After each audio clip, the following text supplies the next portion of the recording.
membahas topik tentang konsep diri nih, yang pastinya menarik banget ya. Nah, langsung kita mulai aja. Jadi kayak bisa dibantu jelaskan oleh Kak Taya dan Kak Uci nih, menjelaskan secara singkat apa sih konsep diri itu gitu. Bisa dimulai dari Kak Uci. Oke, jadi kalau dari aku sendiri itu konsep diri itu adalah bagaimana diri kita atau seseorang itu menilai dan melihat kekurangan dari dirinya sendiri kayak gitu. Dan konsep diri itu juga berkembang atas pengalaman dan interaksi sosial serta bisa berubah seiring berjalannya waktu. Berarti konsep diri ini tuh dinamis ya, nggak statis. Nah, menurut Kak Taya nih, kayak gimana sih pandangan Kak Taya tentang konsep diri itu dari sudut pandang pengembangan diri gitu? Oke, kalau dari sudut pandang pengembangan diri, konsep diri itu sangat penting ya teman-teman. Bagaimana seseorang itu bisa melihat bahwa dia itu bisa mempengaruhi berbagai aspek kehidupan, mulai dari karir, relasi, hingga kesehatan mental. Terus orang yang memiliki konsep diri positif itu dia cenderung lebih percaya diri, lebih termotivasi, dan lebih resilient dalam menghadapi masalah.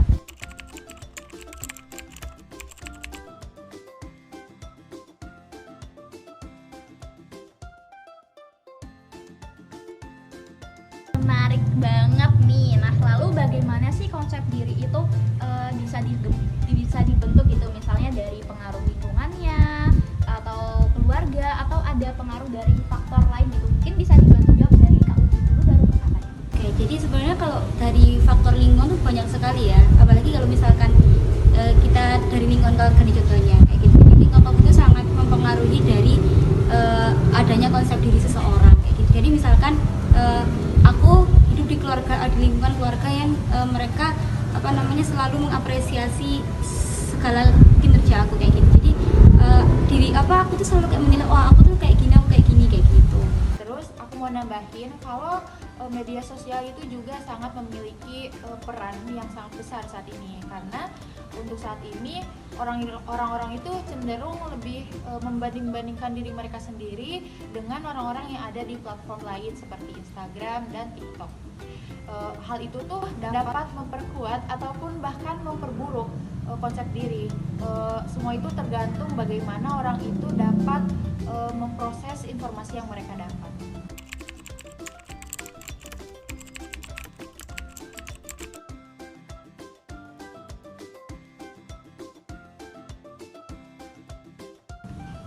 Jadi banyak banget nih pengaruhnya ya mulai dari lingkungan, keluarga, hingga media sosial nih yang jadi pengaruhnya bagaimana membentuk konsep diri itu. Lalu bagaimana sih seseorang itu bisa memperbaiki konsep diri gitu, terutama jika merasa konsep dirinya negatif gitu? Mungkin bisa dibantu jawab oleh Kak Uci dulu.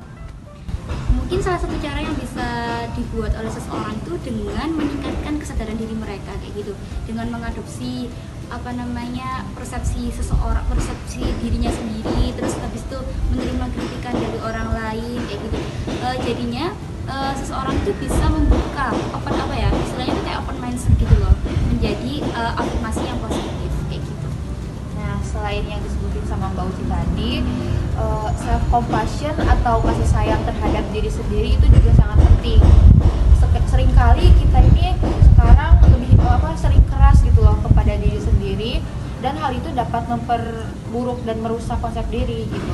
Dengan kita belajar untuk menerima kekurangan apa yang kita punya dan merayakan keberhasilan kecil yang kita capai, kita bisa memperkuat konsep diri positif kita.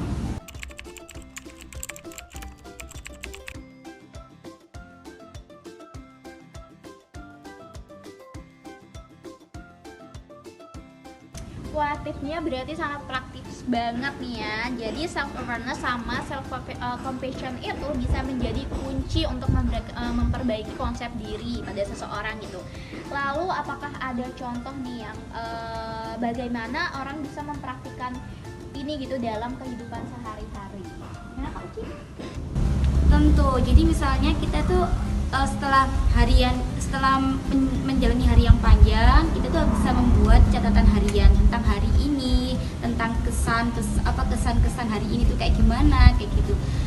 Sehingga nantinya hal itu tuh bisa, yang awalnya kita tuh berpikir tentang hari ini tuh kok banyak banget negatifnya, kok hari ini tuh kok banyak banget kayak aku tuh salah di hari ini, aku tuh harusnya kayak gini kayak gitu. Tetapi dengan adanya catatan tersebut, kita tuh bisa mengganti pikiran kita yang negatif dengan menjadi afirmasi yang sangat positif.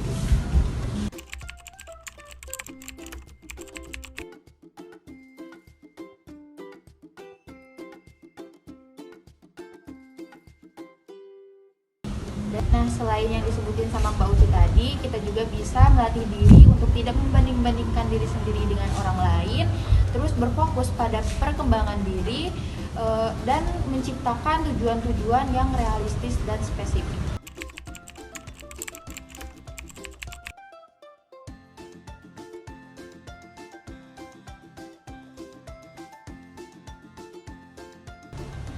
Wah, makasih nih udah ngasih tau tips-tipsnya apa aja nih. Jadi ini sangat bermanfaat banget untuk teman-teman yang mau menyaksikan podcast kita. Nah, sebelum kita tutup, apakah ada pesan terakhir gitu yang ingin Kataya dan Kak Uci sampaikan tentang pentingnya konsep diri?